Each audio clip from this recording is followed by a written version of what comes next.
परंतु आमच्या माळी समाजाच्या नेत्याचा अशा प्रकारे अर्वाच्य शब्दात निषेध करणाऱ्या आमदार चंद्रकांत पाटलांचा आम्ही संपूर्ण बोदवड आणि मुक्ताईनगर तालुक्यातला माळी समाज आणि मी महाराष्ट्र माळी समाज महासंघाचा प्रदेश अध्यक्ष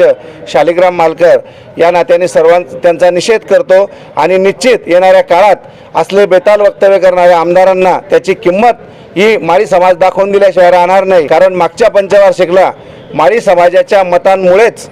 आमदार चंद्रकांत दादा पाटील हे आमदार झाले होते आणि ती विनंती आम्हा सर्व समाजाला केली होती आदरणीय खासदार अमोलदादा कोल्हेंनी। ते म्हणतात की तुम्ही पाकिटं घेतले आणि माझा आपल्या माध्यमातून आदरणीय आमदार चंद्रकांत दादांना एक सवाल आहे की जर ते पाकिटं घेतात, पाकिटं घेऊन सुपारी घेऊन बोलता असं तुमचं म्हणणं असेल तर 2019ला तुम्ही आदरणीय अमोलदादांना कितीचं पाकिट दिलं होतं, कितीची सुपारी दिली होती याचा सुद्धा